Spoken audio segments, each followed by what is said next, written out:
I want to see a Chris Benoit biopic get made. After the successful release of A24's Iron Claw, which is a great movie, I recommend you all go see it. I've seen the movie 3 times already and even hosted a screening for it about a month ago. Shout out to A24, they are literally the best studio doing movies today. If there's one thing that I truly hope comes out of Iron Claw, is that it exposes more movie studios to the fact that there is a market for wrestling movies to be made. You don't really get to see a lot of them these days. I mean, before Iron Claw, there was Fighting With My Family, which was back in 2015, and before that, it was The Wrestler, which was back in 2009. I don't think a lot of these biopics or wrestling movies get made because studios don't think there's really a market for it, and I hope this movie does well enough to prove that there is a market for it and people want to see it. I saw a tweet yesterday that said, "Hey, A24, absolutely loved Iron Claw. I got another wrestling biopic idea for you." And basically his idea is an Eddie Guerrero movie with Eddie Guerrero being portrayed by Pedro Pascal. And I thought, like, okay, that's a fantastic idea. Like, Pedro Pascal is like perfect casting choice, and Eddie Guerrero biopic, I'm here for it. I want to see that. Like the life and career of Eddie Guerrero and even like the background of his family, like that's all stuff that I will want to learn more about because I only know like surface level stuff about Eddie. Like I would like to learn more about it, and I would like to see what someone's artistic vision of that story is going to look like.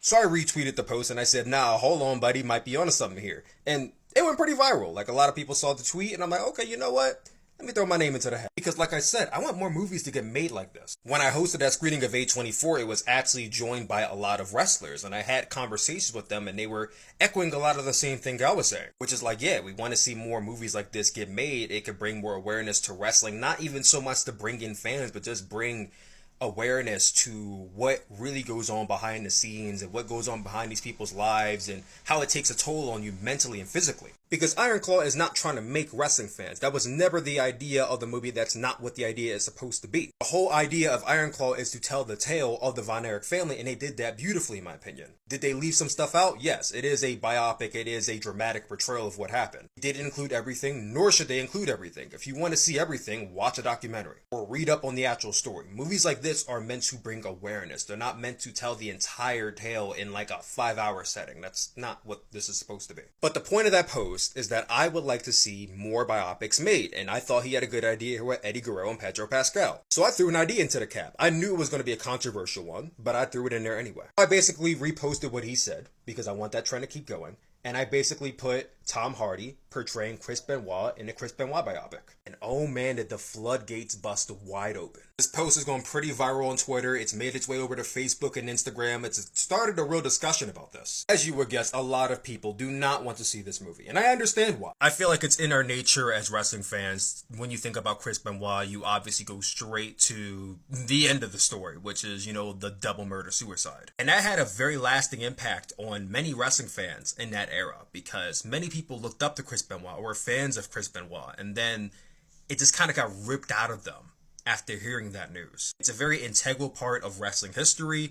It's a very huge blemish and disgusting like act that happened that day, but I believe it's a story that deserves to be told. And I know what some of you are going to say, oh, but there's Dark Side of the Ring, oh, but there's already news coverage, people already know what happened, you don't need to retell it again. Yeah, I get that, but I don't think some of you actually understand what the difference between a documentary and a biopic is. The primary aim of a biopic is to offer audiences an engaging and emotional portrayal of a person's life story, often incorporating artistic interpretations to captivate viewers. Documentaries, on the other hand, are non-fictional presentations of real-life events, people, or social issues. In wrestling terms, a biopic is a work and a documentary is a shoot. In real-life terms, a biopic is basically a dramatic portrayal of a documentary. You can go on YouTube right now, search Chris Benoit, and there are hundreds of fan-made, like curated Chris Benoit documentaries, people retelling the story, people giving their takes on it. Like, if you want to learn about Chris Benoit, it is not hard to learn about what happened. It really is not. Here's the thing about documentaries. They are not generally made for a live mainstream audience. They aren't shown in theaters. They might get the art house treatment and get shown in like your smaller local theaters,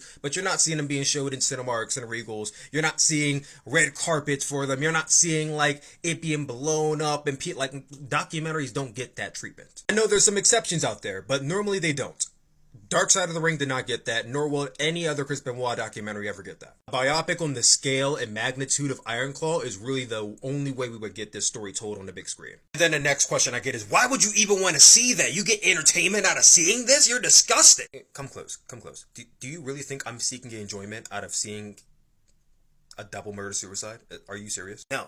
I want to see a Chris Benoit biopic because at its core, it's a tragic story. I want to see it because at its core, it's a tragic story that I feel like can be written for the screen. I want to see everything from the upbringing of his journey to wrestling to the relationship with Kevin Sullivan and Nancy and just how that unfolded. We always hear these stories about maybe Kevin Sullivan's behind him. Maybe he was jealous of the relationship. That could tie into the movie. You can see his journey to WrestleMania, him winning the WWF Championship at WrestleMania 20 and him bringing in Eddie Guerrero and them coming up together. But also the part I should have included in my post is that I want to see everything else that goes on in the background that we don't get to see. We always hear the stories about CTE and how Chris Benoit's brain was the brain of a 70 to 80-year-old man. It was turned to mush, and that plays into why he did what he did. That's what people like to say all the time. Okay, that can be told in this movie too. You could have scenes with him in a hospital, being evaluated by a doctor, and doctor telling him, hey, your brain is not in this state. You should not be doing these moves. You should not be taking chair shots to the head. You have a litany of concussions. You have a litany of head issues. You should stop doing it. Chris Benoit keeps on wanting to do it because it's for the love of the game. He loves wrestling. This is all he knows. This is all he wants to do. That's why he kept doing it. While you're seeing all these achievements going on in his life and all the ups, you're also seeing the downs. You're also seeing all the hardships, all the arguments with his wife, everything that's going on with him mentally up here. All of that builds to that tragic end. That builds to the moment we all know is coming in the film. That way, when it hits, it hurts that much more because you saw everything this guy was doing just to provide for his family and just to be what he wanted to be and reach his goals, but just how much it took away from him, how much he took away from himself, just how much he was willing to take away from himself to get there.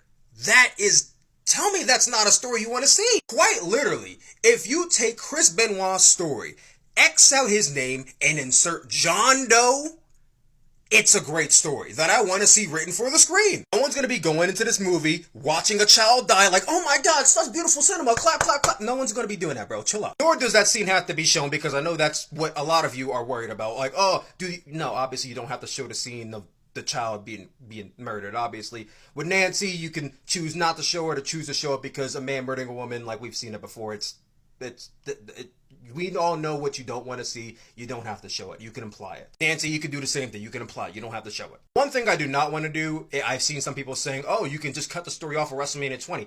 That's a falsification of what's going on. If you're going to tell the story of Chris Benoit, you can't just end it at the WrestleMania 20 cut to black. Like, no, we can't do that. You're cutting out an integral part of the story. You're also just ignoring all of what happened just to have a happy ending. No, this is not a happy ending. Not all movies have happy endings. And I trust A24 with this because they have done films without happy endings in the past and they are all beautifully and they all worked. A24 is a studio that I have trust in and I know they can pull this off. Now, Chris Benoit is deceased, so his family's estate has, owner's rights over his public image, and without their blessing, the movie will never get made. I believe David Benoit, Chris Benoit's son that's living, basically has cut off all possibilities of this movie getting made because he doesn't want that lasting image of what happened to be there. I already said my piece on it. I'm not going to speak on that again. Obviously, that's his father. I respect and I understand why he does not want that to be there. This can be done without glorifying Chris Benoit. It can be. And if you think that it's going to glorify Chris Benoit, no one's forcing you to watch it. Many tragedies have been portrayed on the screen before. You have seen multiple movies that start with based on a true story. This would be based on a true story. If you don't want to see that story told because of past trauma or how it affected you, I understand. However, that is not a good enough reason to say this does not deserve to be told on the big screen. But I want to hear your guys' thoughts. Do you guys think a Chris Benoit biopic can be made, and how would you do it? Comment down below. Let me know. Talk more soon.